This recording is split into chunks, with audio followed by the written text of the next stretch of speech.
Buod ng Noli Me Tangere. Si Juan Crisostomo Ibarra y Magsalin, karaniwang tinatawag na Ibarra, ay nag-aral sa Europa sa nakalipas na 7 taon. Siya ay isang mestizong Pilipino. Sa kanyang pagbabalik sa Pilipinas, ang kanyang kaibigan, isang kilalang tao na nagngangalang Kapitan Tiago, ay nagdaos ng isang hapunan para sa kanya. Matagal nang nasa Europa si Ibarra na wala siyang anumang balita kung ano ang nangyayari sa kanyang sariling bansa, ang bansang Pilipinas. Sa hapunan, si Padre Damaso, isang Pransiskanong pari na inakala niyang kaibigan ng kanyang ama, ay may masamang pagtrato sa kanya na lubos na ikinagulat ni Ibarra. Ni hindi tinanggap ni Padre Damaso ang pagkikipagkamay ni Ibarra. Habang naglalakad si Ibarra pauwi mula sa hapunan, sinundan siya ng isa pang kaibigan ng pamilya, si Senyor Guevara, at sinabi sa kanya na ang kanyang ama na si Don Rafael ay namatay sa bilangguan pagkatapos ng kampanya ng paninirang puri laban sa kanya, at si Padre Damaso ay may kinalaman sa kanyang kamatayan. Inakusahan ni Padre Damaso si Don Rafael Ibarra na hindi nangumpisal, at matapos ang hindi sinadyang pagpatay ni Don Rafael sa isang lalaking bumugbog sa batang lalaki, ikinulong siya at pinaratangan na erehe at pilibustero. Sinubukan ni Ginoong Guevara na linisin ang kanyang pangalan, subalit namatay si Don Rafael sa bilangguan bago siya mapalaya. Nagulat si Crisostomo sa sinabi ni Ginoong Guevara, ngunit hindi siya sigurado sa kanyang gagawin. Binisita ni Ibarra ang kanyang kasintahan na si Maria Clara. Ngunit habang tumagal ang kanilang usapan, ay binanggit ni Maria Clara ang pamilya ni Ibarra. Natigil ang binata at naibalik sa kanyang gunita na mayroon siyang tungkuling dapat gampanan para sa bayan. Sa halip na maghiganti, sinubukan ni Ibarra na sundan ang yapak ng kanyang ama sa mapayapang paraan. Nakipagkita siya kay Piloso Potasio, isang dalubhasang sanggunian ng payo ng kanyang ama. Ipinahayag niya rito ang kanyang panukalang magtayo ng isang pampublikong paaralan upang matulungan ang kanyang bayan. Ngunit binalaan siya ni Piloso Potasio na si Padre Damaso ay nakikialam sa sistema ng paaralan. Pinipigilan ang mga mag-aaral na matuto ng wikang Kastila. Ibinahagi ni Ibarra ang ideya ng paaralan sa mga opisyal na bayan na nagkukunwaring gusto niyang makipagtulungan sa kanila at sumang-ayon sila. Samantala, 2 batang lalaki, sina Crispin na may 8 taong gulang at Basilio, 10 taong gulang, ay nagtatrabaho bilang mga sakristan sa simbahan upang suportahan ang kanilang naghihirap na ina, si Sisa, na inaabuso ng kanilang ama. Nang si Crispin ay inakusahan ng pagnanakaw, ang magkapatid ay nagtrabaho ng higit pa. Pinapa-overtime sila. Nang siya ay tumanggi sa kasalanang ipinaratang sa kanya, pinalo ng husto si Crispin at kinaladkad ng sakristan mayor. Habang si Basilio ay nakatakas, bumalik si Basilio kinabukasan upang hanapin ang kanyang kapatid, ngunit hindi na niya ito matagpuan.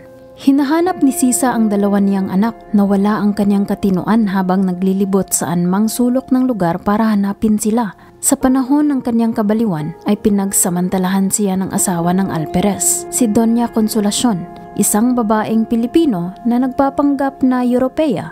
Pinakakanta siya, pinasasayaw at pinapalo ng maraming beses. Sa kabilang banda, pumunta si Ibarra sa libingan ng kanyang ama. Naghahanap ng kapayapaan. Laking gulat niya nang matuklasan na ang bangkay ng kanyang ama ay inalis at di umano ay inilagay sa libingan ng mga intsek sa utos ng kura ng bayan. Sa kanya nalaman na ang sepulturero ay hindi sumunod sa sinabi ng kura na ilibing sa libingan ng mga intsek dahil kaaba-abang kalagayan ang mapasama sa mga patay ng intsek. Kaya inihagis niya ito sa ilog. Sumulak ang dugo ni Ibarra at hinawakan ng mahigpit ang sepulturero dahil sa matinding galit. Subalit naisip ni Ibarra na ito ay kulang palad lamang na utusan, kaya umalis siya. Papalabas ng libingan si Ibarra nang dumating ang isang pari, kaya't dinaluhong niya ito at tinanong kung ano ang ginawa nito sa kanyang ama. Nanginig si Padre Salvi habang nakatingin sa galit na Ibarra at sinabing hindi siya kundi si Padre Damaso ang nagpautos.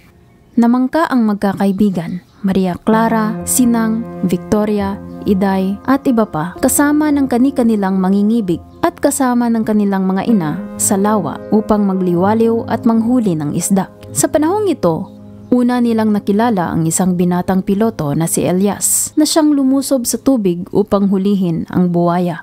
Pilit sanang itikom ni Elias ang malalaking panganang buwaya sa pamamagitan ng pagtatali nito. Subalit, nagpumiglas ang buwaya at nahulog silang dalawa sa tubig. Lumundag si Ibarra upang iligtas si Elias. Nailigtas ni Ibarra si Elias. Sa pagsisiyahan ni na Ibarra, Maria Clara at mga kaibigan nito, nagkubli si Padre Salvi sa isang punong kahoy at nakinig sa usapan ng mga dalaga. Doon ay sumali na rin siya sa kanilang kasiyahan. Sa bisperas ng pista, si Ibarra at ang mga opisyal ay nagbalak na ipagdiwang ang bagong paaralan na itatayo at inasahang mabasbasan ito pagkatapos ng sermon ni Padre Damaso. Sa panahon ng sermon, isang misteryosong lalaki ang lumapit kay Ibarra. Nagbabala sa kanya na nanganganib ang kanyang buhay. May nagbalak na ipapapatay siya. Bulong ng lalaki, mag-ingat kayo sa araw ng pagbabasbas sa unang bato ng paaralan. Pumiling kayong lagi sa kura. Huwag kayong lulusong sa hukay at sa batong ihuhulog sapagkat nasa panganib ang inyong buhay. Nakilala ni Ibarra ang lalaki. Ito ay si Elias. At iyon nga ang nangyari sa paghugos ng bato. Sa halip na si Ibarra ang mamatay, ibang tao ang namatay sapagkat hindi bumaba si Ibarra dahil sa babala ni Elias. Nang pananghalian, inanyayahan ni Padre Damaso ang kanyang sarili sa isang pananghalian na pinanghahawakan ni Ibarra. Ininsulto ni Padre Damaso ang mga katutubong Pilipino, partikular na ang ama ni Ibarra. Hindi na nakapagpigil si Ibarra. Sinuntok niya si Padre Damaso at akmang sasaksakin ng kutsilyo, subalit siya ay napigilan ni Maria Clara. Si Ibarra ay itiniwalag sa simbahan. Nagkasakit si Maria Clara at pagkatapos ay ipinagkasundong ipakasal sa isang lalaking si Antonio Linares, isang Kastilang mangusap. Pero may maganda raw family background kasi nga Kastila at doktor ang tiyuhin. Pero huwad na doktor naman. Habang nagkakasakit si Maria Clara, ang tumitingin sa kanya at nagbibigay ng gamot ay si Don Tiburcio, isang Kastilang huwad na doktor, ang tiyuhin ni Antonio Linares. Ito ay orchestrated by Doña Victorina, isang filingera na Kastila raw, na Pilipino naman talaga. Samantala, ang Kapitan General, ang pinakamataas na opisyal ng Kastila sa nobela, ay nagawang iangat ang pagkatiwalag kay Ibarra na ikinagalit ng mga pari. Ipinagpatuloy ni Ibarra ang pagpapatayo sa paaralan at si Padre Salvi na may gusto kay Maria Clara ay nakipag-anib kay Lucas sa pagbabalak ng gawaing pagpatay kay Ibarra sa panahon ng pista. Upang maidiin si Ibarra na pinuno sa isang paghihimagsik, nag-organisa ng mga tao, mga hinaing laban sa kolonyal na pamahalaan at sinasabi sa kanila na si Ibarra ang namumuno sa himagsikan. Bago mangyari ang pag-atake, binalaan ni Padre Salvi ang lahat na sinasabing nalaman niya ito sa pamamagitan ng taong nangumpisal sa kanya. Pinuntahan ni Elias si Ibarra sa kanyang tahanan at binalaan sa pangyayaring magaganap sa 8 ng gabi. May magaganap na pag-aalsa at si Ibarra ang sinabing namuno, kaya hinimok ni Elias si Ibarra na sunugin kaagad ang lahat ng kasulatang makapipinsala sa kanya. Upang maging mabilis ang kanilang pagsunog sa nakapipinsalang sulatin, tinulungan ni Elias si Ibarra sa pagbabasa sa mga papel. At sa pagkakataong ito, napatigil si Elias. Natuklasan ni Elias na ang tunay na apelyido ng mga Ibarra ay Ibarramendia, ang apelyidong naging dahilan ng kanilang kasawian. Kinuha ni Elias ang balaraw upang saksakin si Ibarra, subalit nabitiwan lamang niya ito at lumabas siya sa bahay ni Ibarra na parang baliw. Ibinilanggo si Ibarra na patunayang nagkasala siya batay sa liham na isinulat niya kay Maria Clara bago siya umalis patungong Europa ilang taon na ang nakaraan. Muli, iniligtas siya ni Elias. Itinakas siya sa bilangguan at hiniling niyang bisitahin si Maria Clara sa huling pagkakataon. Sa panahong ito, waring naisip na ni Ibarra na hindi na siya mahal ni Maria Clara dahil pakakasal na ito sa iba. Subalit noong nagkausap na sila ng masinsinan, nagdamdam si Maria Clara sa paniwala ni Ibarra. Ipinaliwanag ni Maria Clara ang kanyang sitwasyon. Ibinunyag niya kay Ibarra na binlockmail siya. Naibigay ang liham ni Ibarra kapalit ng liham ng ina ni Maria Clara kung saan isinulat kung sino ang tunay niyang ama at ang kanyang ama ay si. Ibinulong ni Maria Clara kay Ibarra ang kanyang ama, Padre Damaso. Nagbanta si Padre Salvi na ibunyag ang impormasyong ito, kaya napilitan si Maria Clara na ibigay na lamang ang liham ni Ibarra na siyang naging dahilan ng pagkakakulong nito. Sa sandaling ito ay naunawaan ni Ibarra ang damdamin ng dalaga. Dito naganap ang kanilang una at huling halik ng pamamaalam sa isa't isa. Pinatakas ni Maria Clara si Ibarra sa kadiliman ng gabi. Sakay ng bangka, sina Elias at Ibarra ay sumasagwan, ngunit mabilis nilang napagtanto na sila ay sinusundan ng mga gwardiya sibil. Alam ni Elias na hindi magdadalawang isip ang mga ito sa pagbaril sa kanila, kaya tinabunan niya ng dayami si Ibarra at sinabi kung saan sila magtatagpo. Saka siya tumalon sa tubig upang isipin ng mga gwardiya sibil na siya si Ibarra. Hindi huminto ang mga gwardiya sibil sa pagbabaril hanggang may lumitaw na dugo sa tubig. Nalaman ni Maria Clara na patay na si Ibarra. Ito ang kumalat na balita. Sa pagkakataong ito, sinabi niya kay Padre Damaso na hindi niya pakakasalan si Linares at nais na lamang magmongha sa Beaterio. Hindi pumayag si Padre Damaso, kaya nagbanta si Maria Clara, kumbento o kamatayan. Dahil dito, sumama ang loob ni Padre Damaso. Wala siyang magawa at si Maria Clara nga ay nasok sa kumbento. Sa bisperas ng Pasko, ang bayan sana ay masaya. Ito ang panahon ng pagsasaya ng mga bata kapiling ang kani-kanilang mga magulang o pamilya.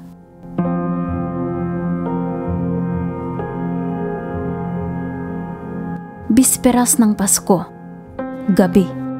Naglilibot si Basilio na nakapaa at hindi sumuko sa paghahanap sa kanyang ina. Si Sisa na nababaliw na ay naglilibot din at palaging isinisigaw ang "Crispin! Basilio! Crispin!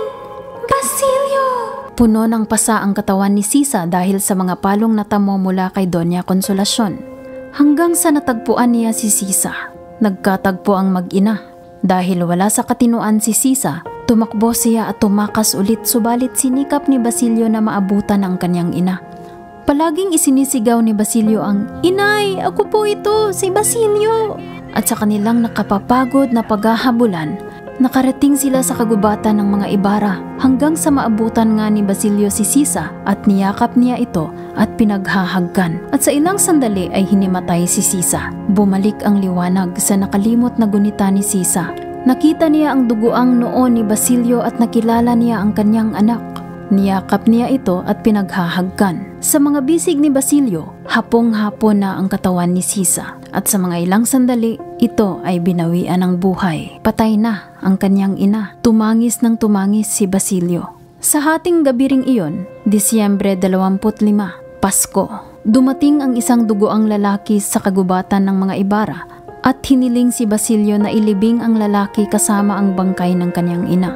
Sinabi ng lalaki na kunin ang mga kahoy sa kabila ng batis at italaksan at sindihan ang mga kahoy upang bayaang masunog sila hanggang sa maging abo. Sinabi rin ng lalaki kay Basilio na kung walang ibang taong darating, dapat niyang hukayin ang itinuro ng lalaki at makukuha niya ang maraming salapi. "Mag-aral ka." At ang huling mga salita ng lalaki bago siya mamatay, "Mamamatay akong hindi man lamang namasdan ang maningning na pagsikat ng araw sa aking bayan. Kayong mga iiwan ang siyang sumalubong sa kanyang pagdatal. Huwag ninyong limutin ang mga nasawi sa dilim ng gabi." Ito ang mga huling salita ni Elias bago siya namatay. Katapusan ng Noli Me Tangere, si Maria Clara ay naging ganap na mongha. Si Kapitang Tiago ay naging adik sa apyan. Si Padre Damaso ay namatay sa sama ng loob. Si Linares ay namatay sa sakit na iti dahil sa masamang pag-aalaga ni Doña Victorina. Ang alperesa na si Doña Consolacion ay nahumaling sa pag-inom ng alak at kinatatakutan ng mga bata at matatandang babae. At ito ang Noli Me Tangere.